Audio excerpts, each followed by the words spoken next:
الله أكبر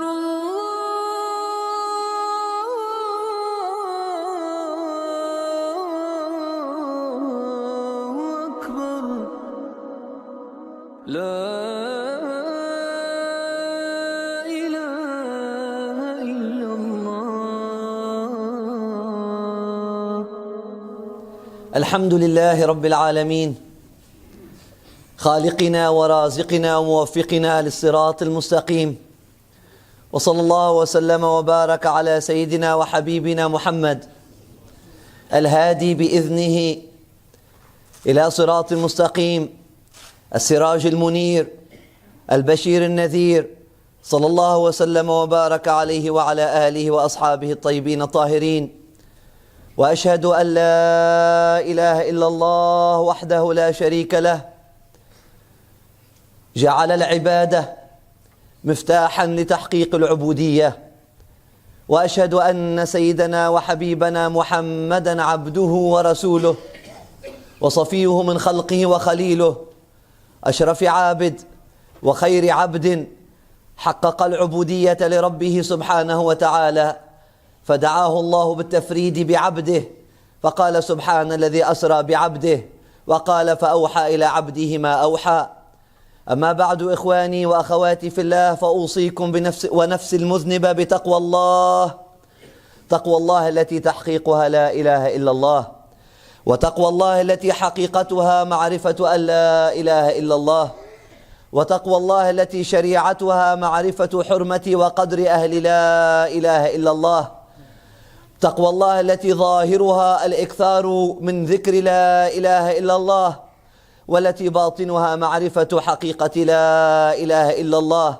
جعلنا الله وإياكم من أهلها، وسلك الله بنا وبكم أشرف طرائقها، وحققنا الله وإياكم بحقائقها، وأماتنا الله وإياكم على ملتها وعلى ملة أهلها وخير أهلها، وحشرنا الله وإياكم في زمرة خير أهلها، سيدنا وحبيبنا محمد سيد المتقين. اللهم صل وسلم وبارك عليه وعلى آله.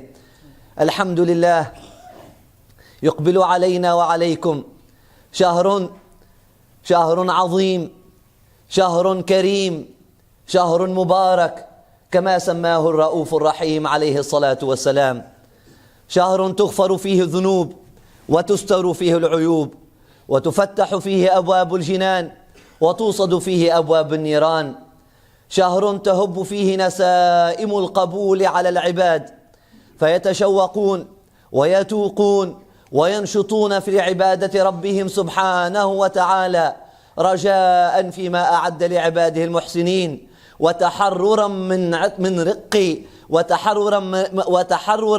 من رق المادية، وتحررا من رق النفوس. وشهر تهب فيه نسائم القبول على العباد، فيهبون وينشطون لعبادة ربهم سبحانه وتعالى، متشوقين لما أعد من الإكرام العظيم والخير العميم لمن اتبع سبيله ولمن سلك سبيله. اللهم صل وسلم وبارك على سيدنا وحبيبنا محمد، وجعلنا الله وإياكم من خير من تفتح لهم أبواب هذا الشهر الكريم، وجعلنا الله وإياكم من خير من يقبل في هذا الشهر الكريم. آمين يا أرحم الراحمين يا رب العالمين. جعلنا الله وإياكم من أهل الرحمة، وجعلنا الله وإياكم من أهل المغفرة، وجعلنا الله وإياكم من أهل العتق من النيران. آمين يا أرحم الراحمين يا رب العالمين. Mes chers frères et sœurs, qu'Allah subhanahu wa ta'ala vous bénisse, qu'Allah subhanahu wa ta'ala vous accueille, qu'Allah subhanahu wa ta'ala nous accueille dans cette demeure, sa demeure, qu'Allah subhanahu wa ta'ala fasse en sorte que, au fond de chacun de nous, il y a une maison de lumière, qu'au fond de chacun de nous, il y a une maison de lumière, il y a un masjid de nour, et qu'Allah subhanahu wa ta'ala fasse en sorte que cette lumière qui vient de lui trouve dans nos cœurs, au sein de nos cœurs, un réceptacle, trouve au sein de nos cœurs une prédisposition pour accueillir cette lumière-là. Amin ya arham ar-rahimin ya rabb al-alamin. Mes chers frères et sœurs, Allah subhanahu wa ta'ala nous accueille et nous invite à entrer dans un mois béni. Les mois en réalité ne sont pas, et les jours en réalité, c'est pas juste un passe-temps, c'est pas juste un temps qui passe. Ce sont des invitations qui viennent d'Allah subhanahu wa ta'ala. Le prophète sallallahu alayhi wa sallam, Allah subhanahu wa ta'ala nous invite à voir le temps comme une opportunité. Un jour tu rentres dans un jour et tu sors d'un jour. Et un jour vient à toi et te quitte. Un jour vient à toi et te quitte. Le soleil vient à toi. Après ça, le soleil te quitte. Un jour vient à toi comme une opportunité. Après ça, il te quitte. Shahidun lak ou shahidun alayk. Pour témoigner pour toi ou témoigner contre toi. Ainsi les mois, ils viennent à toi et après ça, ils te quittent. Shahidun alayk ou shahidun lak. Une preuve pour toi ou une preuve contre toi. Comme un invité. Un invité vient à toi. Après ça, il te quitte. Après ça, elle va être une preuve, ou bien pour toi car tu l'as bien honoré, ou bien contre toi car tu l'as déshonoré. Qu'Allah subhanahu wa ta'ala nous protège et vous protège de déshonorer les invités d'Allah subhanahu wa ta'ala. Ja'akum shahr Ramadan. Le prophète sallallahu alayhi wa sallam, le dernier vendredi, avant de recevoir le Ramadan, il avait l'habitude d'exhorter, il avait l'habitude d'inviter les croyants à bien saisir cette opportunité et à réfléchir sur cette opportunité, sur cette grâce qui vient à eux. Ja'akum shahr Ramadan. Vient à vous un mois sacré. Vient à vous un mois béni. Vient à vous un mois généreux. Vient à vous une opportunité, une grande opportunité qui vient d'Allah subhanahu wa ta'ala. Vient vers vous une opportunité qui vient d'Allah subhanahu wa ta'ala. Si vous la saisissez, vos péchés vont être pardonnés. Et les portes du paradis sont grandes ouvertes pour vous. Et les portes de l'enfer sont fermées et sont bloquées contre vous. Si vous voulez saisir cette opportunité-là, qu'Allah subhanahu wa ta'ala fasse de nous des gens qui saisissent ces opportunités. La brise du paradis, la brise de l'acceptation d'Allah subhanahu wa ta'ala vient et s'approche des croyants, vient caresser les joues des croyants, vient enflammer les cœurs de croyants d'amour et de nostalgie pour la rencontre d'Allah subhanahu wa ta'ala. Un mois, la'allakum tattaqoun. Allah subhanahu wa ta'ala nous dit dans le Coran, kutiba alaykum as-siyamu kama kutiba ala alladhina min qablikum ayyaman ma'dudat la'allakum tattaqoun. Allah subhanahu wa ta'ala vous a donné ce kitab, vous a donné ce cadeau, vous a donné cette obligation, mais aussi vous a donné cette farida, cet héritage spirituel. Allah subhanahu wa ta'ala vous a donné ce kitab qui s'appelle Ramadan, la'allakum tattaqoun, afin que vous puissiez développer votre conscience d'Allah subhanahu wa ta'ala, afin que vous puissiez développer votre soif pour Allah subhanahu wa ta'ala, afin que vous puissiez développer votre quête pour Allah subhanahu wa ta'ala. La'allakum tattaqoun. At-taqwa, c'est rechercher Allah subhanahu wa ta'ala avec conscience. At-taqwa, c'est s'impatienter pour la rencontre d'Allah subhanahu wa ta'ala. At-taqwa, c'est vouloir être avec Allah subhanahu wa ta'ala. Taqwa Allah subhanahu wa ta'ala a deux sens. On peut dire, dans un premier sens, ittaqallah, c'est-à-dire se couvrir de la punition d'Allah subhanahu wa ta'ala. Se protéger de la punition d'Allah subhanahu wa ta'ala. Mettre quelque chose entre lui et la punition d'Allah subhanahu wa ta'ala. Mettre quelque chose entre lui et la punition d'Allah subhanahu wa ta'ala, cette conscience-là est une conscience positive, est une conscience de quelqu'un qui connaît que on ne peut pas prendre Allah subhanahu wa ta'ala pour acquis. On ne peut pas prendre Allah subhanahu wa ta'ala pour acquis.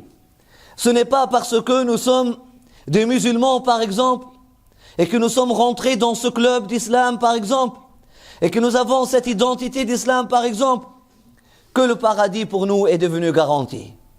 Ce n'est pas parce que je prie les 5 prières par exemple, et je paye ma zakat par exemple, et je jeûne le Ramadan par exemple, que j'ai garanti un endroit au paradis ou que j'ai garanti la rahma d'Allah subhanahu wa ta'ala, non. Une conscience que le croyant doit continuer, doit développer. Celui qui prend Allah subhanahu wa ta'ala pour acquis, il le perd, comme toute autre relation. La relation, si tu prends la relation avec ta mère ou avec ton père ou avec ton épouse ou avec ton époux comme acquis, tu le perds. Tu vas perdre cette relation-là. La personne que tu prends pour acquis, tu vas commencer à voir ses dons banales. Même pire que ça, avec l'arrogance en toi, tu vas commencer à voir les dons de cette personne-là comme des obligations, que cette personne-là doit te les donner. Et nous voyons aujourd'hui une génération qui viennent à leurs parents pour leur dire « c'est votre obligation de payer mes études, c'est votre obligation de me nourrir, c'était votre obligation, mais je me dis, t'as rien fait pour moi ».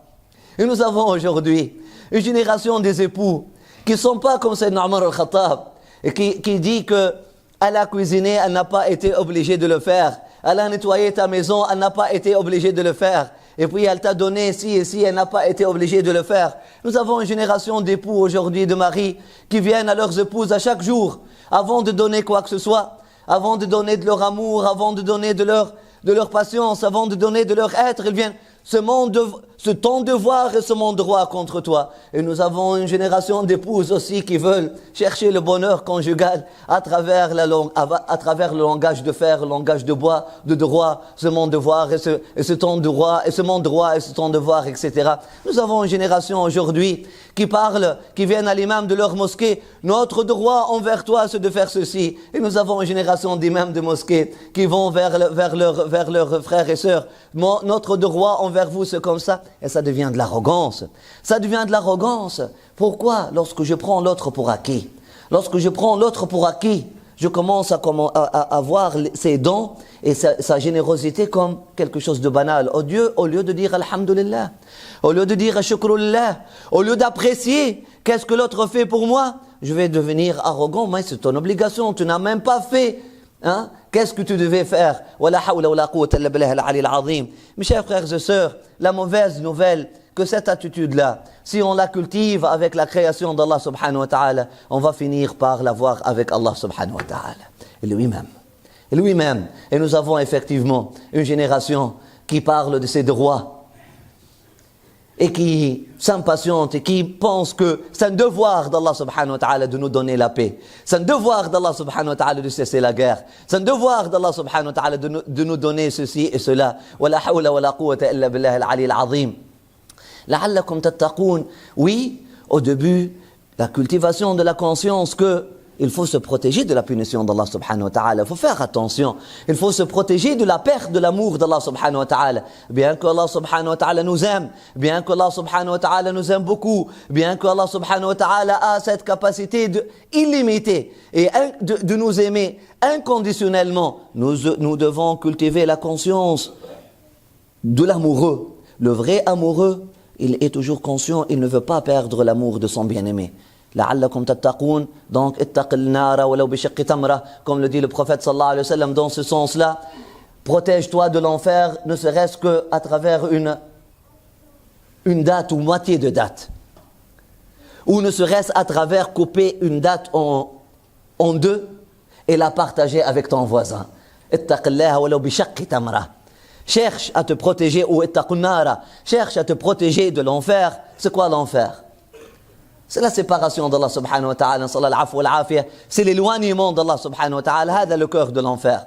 Qu'Allah subhanahu wa ta'ala nous protège et vous protège de l'enfer. Et qu'est-ce que le paradis? C'est le voisinage d'Allah subhanahu wa ta'ala. Qu'Allah subhanahu wa ta'ala nous donne et vous donne le paradis. Amin ya arham ar-rahimin rabbal alamin. Qu'Allah nous protège et vous protège de sa séparation, de son éloignement. Et qu'Allah subhanahu wa ta'ala nous donne et vous donne son voisinage. Amin ya arham ar-rahimin rabbal alamin. Dans ce premier sens, at-taqwa, c'est-à-dire se protéger, se couvrir, en arabe, se couvrir contre la perte, contre la punition, contre la séparation d'Allah subhanahu wa ta'ala, à travers les bonnes actions, à travers la quête d'Allah subhanahu wa ta'ala, à travers la recherche d'Allah subhanahu wa ta'ala. Mais dans un sens plus profond, taqwa Allah, ça veut dire la quête d'Allah. La quête d'Allah. La recherche d'Allah subhanahu wa ta'ala, jusqu'à ce que entre toi et lui, il ne reste aucune chose. Jusqu'à ce que lui subhanahu wa ta'ala devienne ton waqi. Jusqu'à ce que lui subhanahu wa ta'ala devienne ton protecteur ultime et ton protecteur immédiat. Tu n'as rien entre toi et lui. Tu ne cherches rien, il n'y a rien entre toi et lui. Toutes les voiles entre toi et lui tombent. Ittaqullah, c'est-à-dire chercher à cheminer vers Allah subhanahu wa ta'ala, à tomber les obstacles entre vous et Allah subhanahu wa ta'ala. Chercher Allah subhanahu wa ta'ala, cultiver cette soif pour Allah subhanahu wa ta'ala. Ramadan, c'est un mois pour cultiver cette conscience. Pour cultiver cette conscience pour cultiver cette soif pour Allah subhanahu wa ta'ala, ayyam ma'dudat, la'allakum tattaqoun, et aussi pour cultiver cette conscience de la présence d'Allah subhanahu wa ta'ala. Un exercice de développement de conscience, un exercice de développement de conscience. Tu as un mois, personne ne te voit, tu rentres chez toi, tu rentres dans ta chambre, tu peux manger, tu peux boire, personne ne te voit, mais Allah subhanahu wa ta'ala te voit. Un exercice, bien qu'on le connaît dans l'abstrait, Allah me voit, Allah me voit, Allah me voit, Allah me voit, bien qu'on l'a appris dans la aqida, Allah nous voit, Allah nous voit, Allah nous voit, Allah nous voit, bien qu'on le connaît dans l'abstrait, Allah nous donne, Allah nous donne, Allah nous donne, bien qu'on le connaît dans les cours de aqida, Allah il est capable de tout faire, Allah est capable de tout faire, mais nous avons besoin de franchir le seuil de l'expérience. Nous avons besoin de vivre quelque chose avec Allah subhanahu wa ta'ala. Eh bien, le mois de Ramadan est une opportunité pour vivre une transaction avec Allah subhanahu wa ta'ala. Pour vivre une relation avec Allah subhanahu wa ta'ala afin de passer de l'abstrait au concret. Afin de voir vraiment, de cultiver cette conscience qu'Allah subhanahu wa ta'ala est présent et hadr, nadr. Qu'Allah subhanahu wa ta'ala il est présent et qu'Allah subhanahu wa ta'ala il te voit. Parce que tu la cultives chaque jour, tu te réveilles chaque jour, tu es seul dans ta chambre et tu arrêtes de manger avec l'adhan ou quelques minutes avec l'adhan. Tu n'ajoutes aucun autre morceau. Une taqwa, une vigilance. Mais pourquoi tu l'as fait? Tu es en train de cultiver quoi? Tu es en train de cultiver en même temps ta conscience de la présence d'Allah subhanahu wa ta'ala. Qu'Allah subhanahu wa ta'ala te voit. Afin que cette notion-là ne reste pas une notion abstraite dans ta tête, mais devient une réalité concrète que tu vis, une expérience, quelque chose à laquelle tu peux, quelque chose à laquelle tu goûtes, quelque chose que tu trouves, quelque chose tajidha, quelque chose que tu trouves. Kutiba alaykum as-siyam wa la'allakum tattaqoun. Après ça, dans les versets de siyam, Allah subhanahu wa ta'ala nous parle de la'allakum tashkurun. La'allakum tashkurun. Effectivement. Pourquoi on parle de la'allakum, la'allakum, la'allakum? Et dans les versets du jeûne, Allah subhanahu wa ta'ala il répète le mot la'allakum 3 fois. Qu'est-ce que cela veut dire la'allakum? C'est afin que vous puissiez. Mais cette religion-là, mais les ibadah qu'Allah subhanahu wa ta'ala nous a donnés, c'est afin que. C'est pour quelque chose. Les actes d'adoration, la prière, ce ne sont pas juste des obligations qu'on doit faire comme ça sans se demander. Il faut se demander pourquoi. Allah subhanahu wa ta'ala n'a donné aucune obligation sans nous dire pourquoi. Qu'est-ce qu'on doit chercher à travers cette ibadah-là? Dans le sens général, à travers la ibadah, on doit chercher l'ubudiyya. Dans le sens général, l'ibadah, les actes d'adoration, qu'on peut appeler des actes d'adoration, ces exercices sont là pour cultiver quoi? Pour cultiver le sens de l'ubudiyya, pour cultiver ce sens d'appartenance à Allah subhanahu wa ta'ala. L'ubudiyya, ça veut dire appartenir à Allah subhanahu wa ta'ala. Et pourquoi on dit appartenir à Allah subhanahu wa ta'ala? Parce qu'aujourd'hui, nous avons plusieurs concurrents. Nous avons une compétition avec Allah subhanahu wa ta'ala. Tes parents te disent, tu appartiens à nous. Ton pays te dit, tu appartiens à moi. Ton époux te dit, tu appartiens à moi. Ton épouse te dit, tu appartiens à moi. Tes enfants te disent, tu appartiens à moi. Ton argent te dit, tu appartiens à moi. Ton emploi te dit, tu appartiens à moi. Pire que tout ça, toi-même, tu dis, tu appartiens à moi. On se pense comme notre propre projet. On se pense comme on appartient à nous-mêmes, nous appartenons à nous-mêmes, et je m'appartiens, donc je suis libre de faire de ma vie qu'est-ce que je fais, qu'est-ce que je veux. Mais non. Mais tu appartiens à Allah subhanahu wa ta'ala. Ce projet qui est ta personnalité, ce projet qui est ton bonheur, ce projet qui est ton épanouissement, appartient à Allah subhanahu wa ta'ala. Et tu n'es dans ce projet qu'un ouvrier, qu'un instrument. Allah subhanahu wa ta'ala t'a confié quelque chose. Il n'y a que toi qui peux la faire. Le choix, oui ou non. Oui ou non.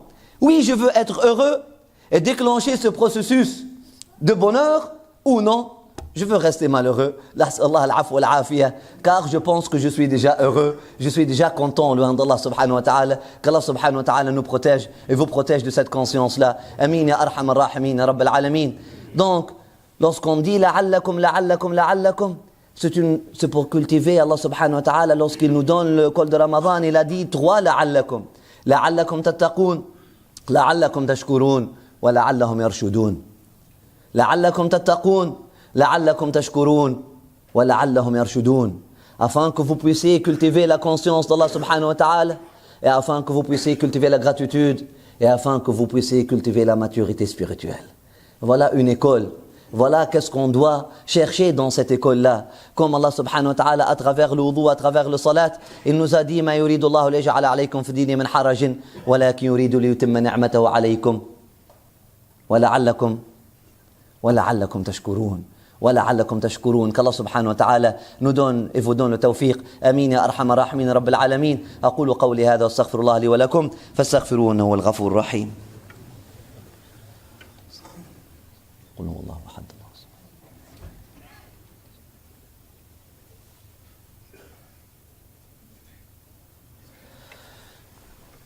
الحمد لله نحمده ونستعينه ونستهديه ونعوذ به من شرور أنفسنا ومن سيئات أعمالنا. من يهده ربه مولاه فلا مضل له ومن يضلل فلن تجد له وليا مرشدا.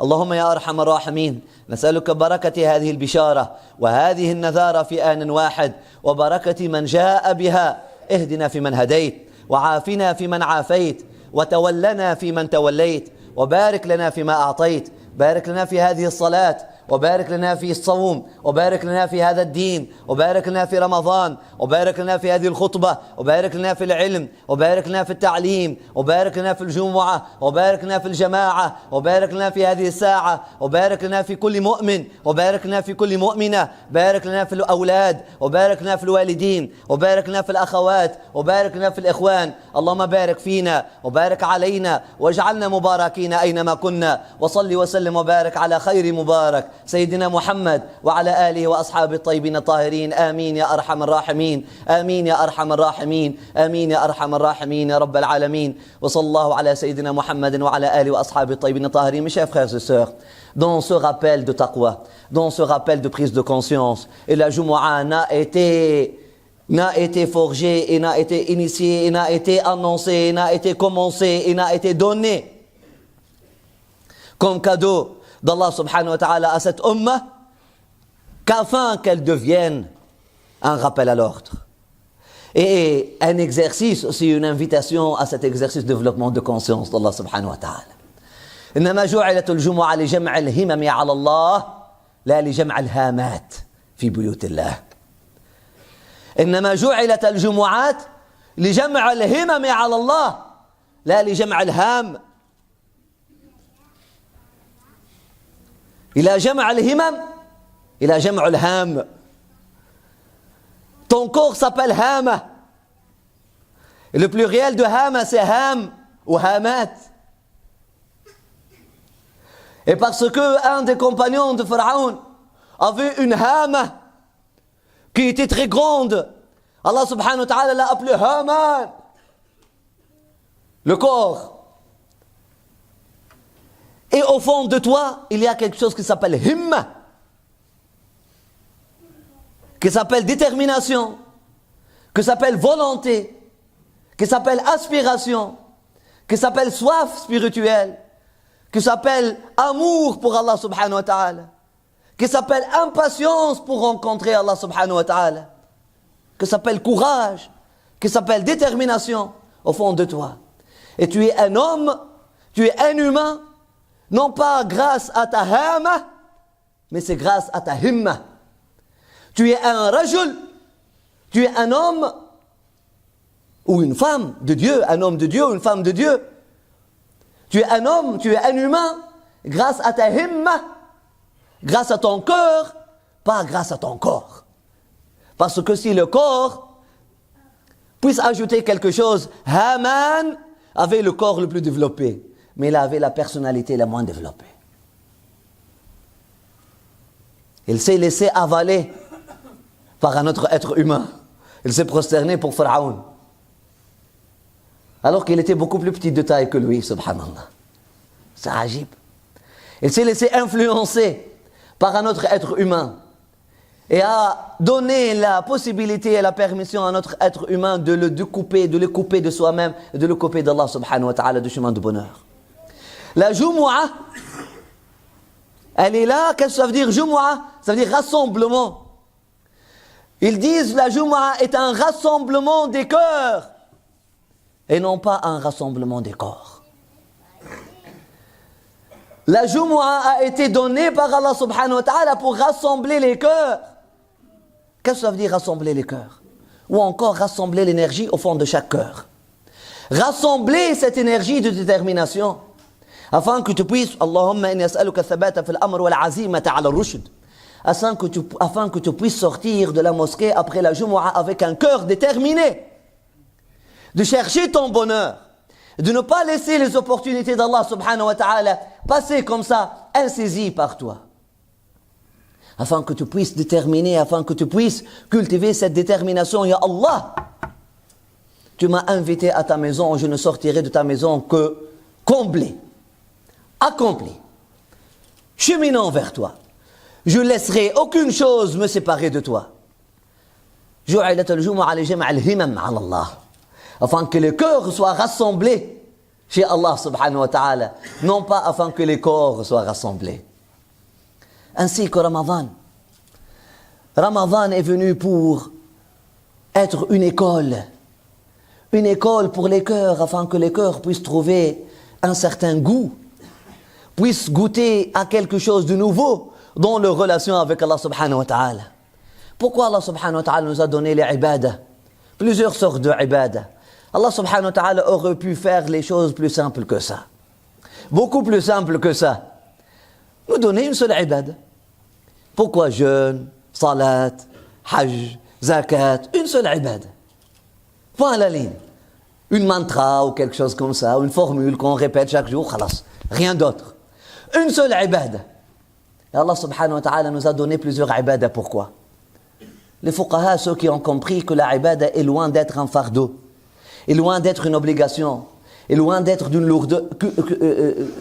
lourdeur, loin d'être une lourdeur, que la ibadah est un cadeau d'Allah subhanahu wa ta'ala, ils ont dit que innama lawwana laka at-ta'at. Il t'a coloré, il t'a donné plusieurs ta'at afin que tu puisses goûter à la rahma d'Allah subhanahu wa ta'ala de plusieurs facettes. Chaque ta'a, chaque acte d'obéissance, chaque acte d'adoration, entre guillemets, je n'aime pas vraiment cette terminologie-là, mais on ne peut pas trouver mieux. Chaque acte, chaque exercice qu'Allah subhanahu wa ta'ala nous invite à faire, salat, l'exercice de salat, l'exercice de jeûne, l'exercice de hajj, l'exercice de zakat. Et les nawafil après ça, le dhikr d'Allah subhanahu wa ta'ala. Et même dans le dhikr d'Allah subhanahu wa ta'ala, nous avons plusieurs formules. Allah subhanahu wa ta'ala aurait pu juste mettre la ilaha illallah. Khalas, dites la ilaha illallah. Wa la ilaha illallah. Mais Allah subhanahu wa ta'ala nous a donné subhanallah. Walhamdulillah. Wa la ilaha illallah. Wallahu akbar. Wa la hawla wa la quwwata illa billah al-ali al-azim. Astaghfirullah. Hasbunallah wa ni'mal wakil. Inna lillahi wa inna ilayhi raji'un. Plusieurs formules qui veulent dire la même chose finalement, vers la fin. Ça conduit vers Allah subhanahu wa ta'ala. Mais chaque formule a un goût différent. Pour celui qui veut goûter. Comme le miel. Comme le miel. Le miel, ça sort d'une abeille. C'est la même abeille. Mais elle saute sur cette fleur-là, elle te donne ce miel-là, sur cette fleur-là, elle te donne un autre miel, elle mélange deux fleurs ensemble, ça te donne un autre miel. Ou subhanallah wa bihamdih, subhanallah al-azim, astaghfirullah. Allah subhanahu wa ta'ala, il veut qu'on goûte à sa présence. Allah subhanahu wa ta'ala, il veut qu'on goûte à son amour. Allah subhanahu wa ta'ala, il veut qu'on goûte à ses dons. Et c'est pour ça qu'il nous a donné ces ibadah-là de différentes facettes. Et tu peux regarder la générosité d'Allah subhanahu wa ta'ala, cette facette. Et tu goûtes à la générosité d'Allah subhanahu wa ta'ala en dehors du mois de Ramadan. Mais dans le mois de Ramadan, il y a un goût supplémentaire. Il y a un goût supplémentaire. C'est comme ça, la'allakum tashkurun, au mois de Ramadan, elle est différente que la'allakum tashkurun après avoir fait le wudu.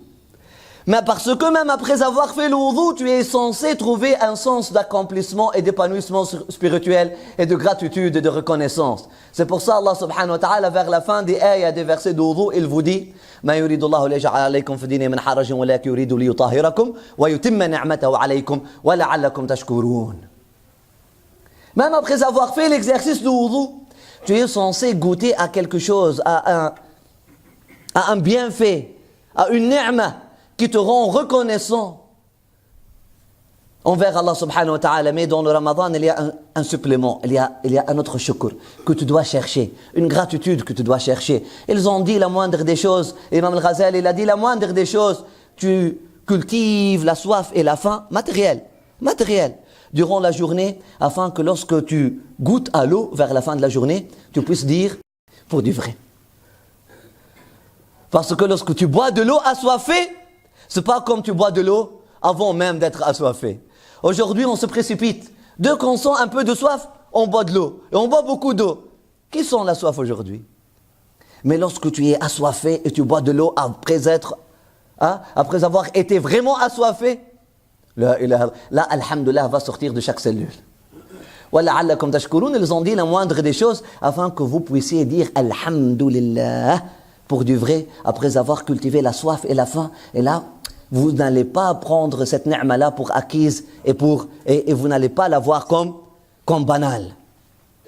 Mais la'allakum tashkurun, c'est tout un océan de gratitude. Et qu'Allah subhanahu wa ta'ala nous permette et vous permette de nager dans l'océan de sa gratitude, dans l'océan de sa religion. Cette religion est loin d'être un fardeau. Cette religion est une ni'ma d'Allah subhanahu wa ta'ala. Est une ni'ma d'Allah subhanahu wa ta'ala. Qu'Allah subhanahu wa ta'ala accomplit cette ni'ma pour nous. Et qu'Allah subhanahu wa ta'ala nous accomplisse à travers cette ni'ma afin qu'on puisse devenir mature, spirituellement mature. La troisième finalité du mois de Ramadan, وَإِذَا سَأَلَكَ عِبَادِي عَنِّي فَإِنِّي قَرِيبٌ أُجِيبُ دَعْوَةَ الدَّاعِ إِذَا دَعَانِ فَلْيَسْتَجِيبُوا لِي وَلْيَأْمَنُوا بِي أَوْ وَلْيُؤْمِنُوا بِي لَعَلَّهُمْ يَرْشُدُونَ. Et lorsque mes serviteurs, et lorsque ceux qui appartiennent à moi te demandent je suis où, ne leur dis pas que Allah il est au ciel ou sur la terre. Dis-leur tout simplement que je suis proche, plus proche de eux que eux-mêmes. Oujib, je réponds à leur quête. Je réponds à celui qui demande. Lorsqu'il me demande, فَلْيَسْتَجِيبُوا لِي, donc qu'ils répondent à cet appel. Quel appel? L'appel du jeûne. استجيبوا لي. Qu'ils répondent à cet appel, qu'ils répondent donc à cette invitation. وَلْيُؤْمِنُوا بِي, et qu'ils cultivent cette assurance et cette sécurité spirituelle et cette assurance à mon voisinage, et qu'ils croient en moi, afin qu'ils puissent devenir matures spirituellement. Allah subhanahu wa ta'ala nous invite et vous invite à développer cette personnalité mature. Une personnalité, lorsque Allah subhanahu wa ta'ala l'atteste avec une calamité, elle dit hasbunallah wa ni'mal wakil. Une personnalité mature, et je conclus avec ça, c'est une personnalité qu'Allah subhanahu wa ta'ala décrit, alladhina qala lahum an-nasu inna an-nasa qad jama'u lakum fakhshawhum fazadahum imana wa qalu hasbunallah wa ni'mal wakil. Voilà une personnalité mature. Une personnalité mature lorsque tout le monde vient leur dire que tout le monde est contre vous. Tout le monde vient leur dire, avec le journal Le Monde aussi, diplomatique et autres, que tout le monde vient leur dire que tout le monde est contre vous. Qu'est-ce que ça veut? Qu'est-ce que ça fait pour eux? Ça augmente leur foi. Ça augmente leur foi. Ça ne fait pas baisser leur foi. Ça fazadhum imana. Et dans une récitation, fazadhum amana. Fazadhum amana, fazadhum amna, dans une autre qira'a. Ça n'a fait qu'augmenter leur sécurité et leur sens d'assurance.